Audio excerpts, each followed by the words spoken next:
Halo, ketemu lagi dengan kami dari kelompok 5 mata kuliah ICT Literasi di Universitas Cyber Asia. Di sini kami melanjutkan proposal pengajuan makalah kami sebelumnya yang berjudul Pengaruh ICT terhadap perkembangan industri perfilman khususnya di Indonesia.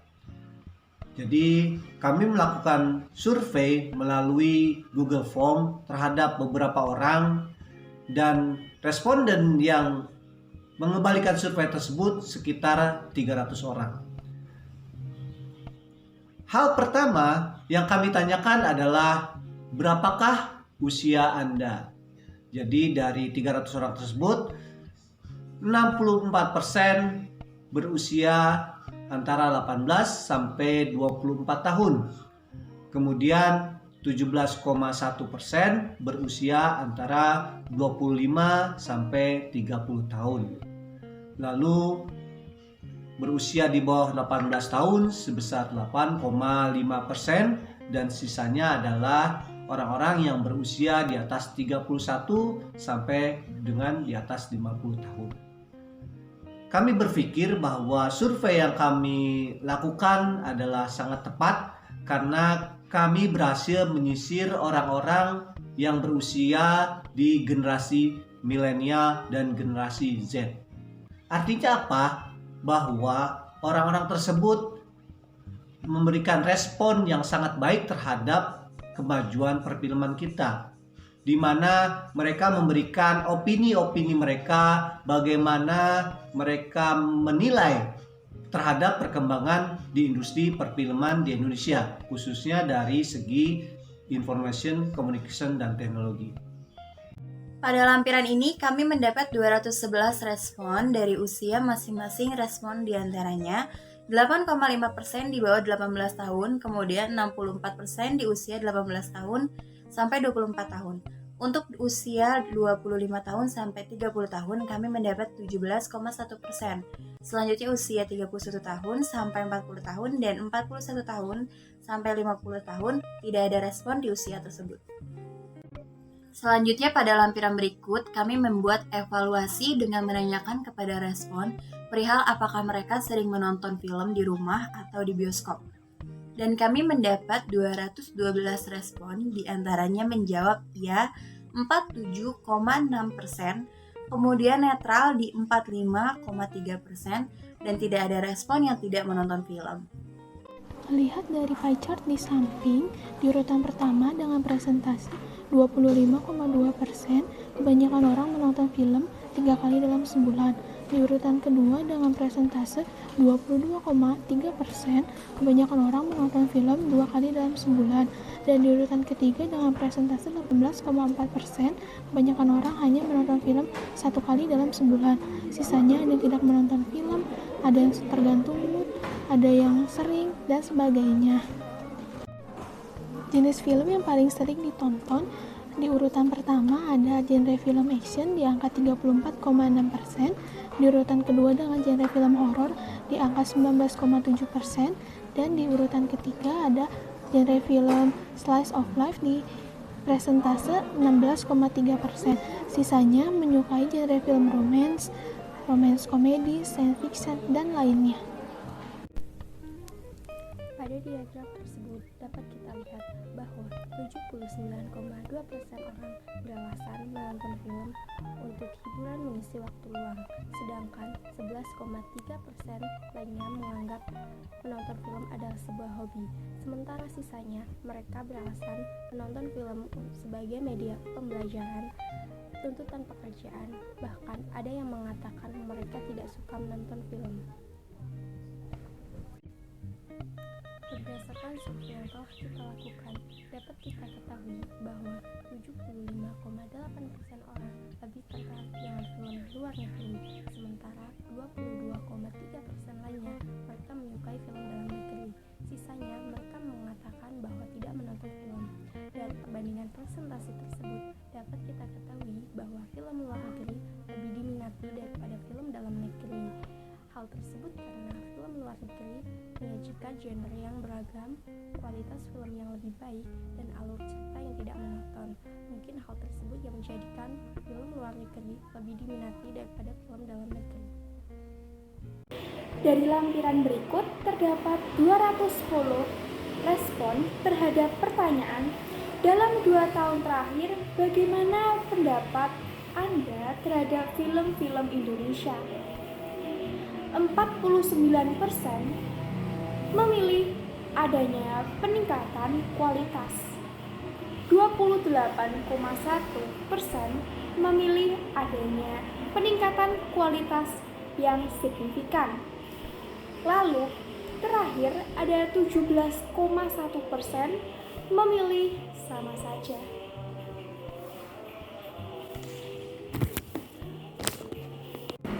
Selanjutnya, pada lampiran berikut ini terdapat 211 respon terhadap pertanyaan ketika Anda memilih sebuah film untuk ditonton, seberapa besar pengaruh sutradara film terhadap keputusan Anda. 32,2% memilih cukup berpengaruh. 31,8% memilih netral. 24,2% memilih sangat berpengaruh dan 10% memilih tidak berpengaruh. Thank you. Selanjutnya, pada lampiran berikut kami membuat pertanyaan kepada responden perihal ketika Anda memilih sebuah film untuk ditonton, seberapa besar pengaruh pemerannya, dan kami mendapatkan 211 respon.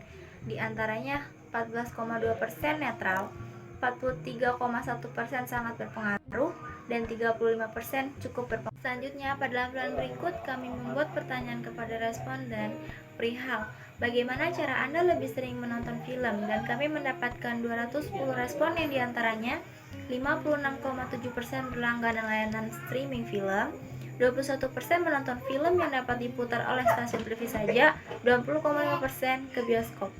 Survei selanjutnya, apakah saat ini Anda berlangganan layanan streaming film?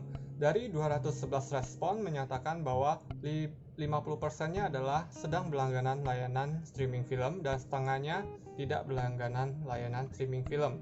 Selanjutnya, layanan streaming film apa yang Anda gunakan? Dari 207 respon bahwa 32% Netflix diikuti dengan Disney, Viu, dan HBO.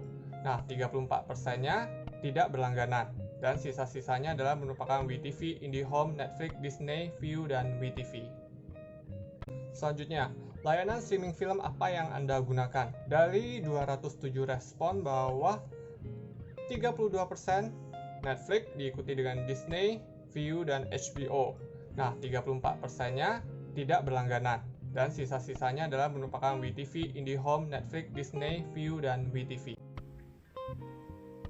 Selanjutnya, kami menanyakan kepada responden mengenai perangkat apa yang mereka gunakan dalam menonton film. Dari 210 respon yang kami dapatkan, ada 60% yang menggunakan smartphone sebagai media mereka menonton film. Diikuti dengan persentase yang sama, yaitu 16,2%, responden menonton film menggunakan perangkat televisi dan juga laptop. Lalu, kami juga menanyakan kepada para responden tentang berapa besar biaya yang bersedia mereka keluarkan untuk menonton atau berlangganan layanan streaming dalam 1 bulan. Dari total 208 respon, mayoritas yaitu 63,9% bersedia mengeluarkan biaya di bawah Rp100.000 dan ada 18,8% bersedia membayar di atas Rp100.000 sampai Rp200.000. Sementara itu, responden lainnya menyatakan tidak berlangganan streaming, tidak membayar biaya untuk menonton, dan tidak menonton film.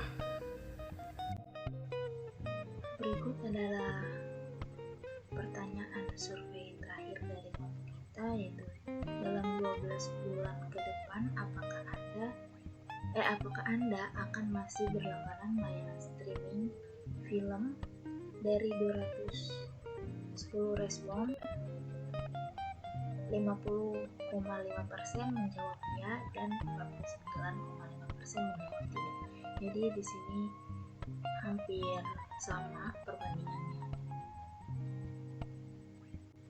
Selanjutnya, dari seluruh hasil data yang kami kumpulkan dapat disimpulkan bahwa dalam kategori usia, rata-rata penikmat film di Indonesia yaitu berkisar pada rentang usia 18 hingga 24 tahun. Mereka yang berada pada rentang usia tersebut cenderung lebih sering menonton film di rumah dengan berlangganan layanan streaming online. Juga dari perhitungan survei data yang kami dapatkan, cenderung masyarakat untuk menonton film di bioskop jauh lebih kecil apabila dibandingkan dengan survei penggunaan layanan streaming online. Berikut juga dengan genre film yang paling banyak ditonton menurut hasil survei yang kami dapatkan adalah romance. Dalam survei ini, kami juga mengajukan pertanyaan mengenai sejauh mana perkembangan perfilman Indonesia dalam kurun waktu 2 tahun terakhir, dan hasil dari survei yang kami dapatkan adalah peranan sutradara film beserta aktor dan aktrisnya itu merupakan hal yang sangat berpengaruh dalam perkembangan perfilman di Indonesia pada saat ini. Selain dari semua survei itu, tak perlu kita ragukan lagi bahwa semenjak adanya wabah pandemi tahun 2020 yang lalu, dunia perfilman Indonesia bahkan dunia mulai berevolusi dengan mengubah teknik marketing mereka dengan menggunakan media layanan streaming online seperti Netflix yang paling sering kita dengar, kemudian Viu, bahkan Disney yang belakangan ini lagi gencar-gencarnya untuk melakukan pemasaran aplikasinya dengan menggunakan beberapa perantara layanan bisnis online seperti My Telkomsel dan lain-lainnya. Dengan maraknya offering untuk berlangganan layanan streaming film dengan biaya yang murah, membuat masyarakat tergiur serta menyebabkan efek candu bagi beberapa dari mereka, yang bahkan rela dan dengan senang hati mau mengeluarkan budget rutin setiap bulannya hanya untuk berlangganan layanan streaming film yang mereka sukai. Saya rasa seluruh materi presentasi ini telah kami sampaikan. Terima kasih bagi rekan-rekan yang sudah menyempatkan waktunya untuk menonton presentasi ini hingga selesai. Dan kami mohon maaf apabila ada penyampaian yang kurang jelas dan tutur kata yang kurang tepat. Kami dengan senang hati akan menerima semua kritik dan saran dari rekan-rekan yang mau ikut menilai keseluruhan presentasi kami. Sekian presentasi ini dibuat untuk memenuhi nilai dari tugas 2 dan juga ujian akhir semester mata kuliah ICT Literasi. Terima kasih, stay safe and stay healthy. Assalamualaikum warahmatullahi wabarakatuh.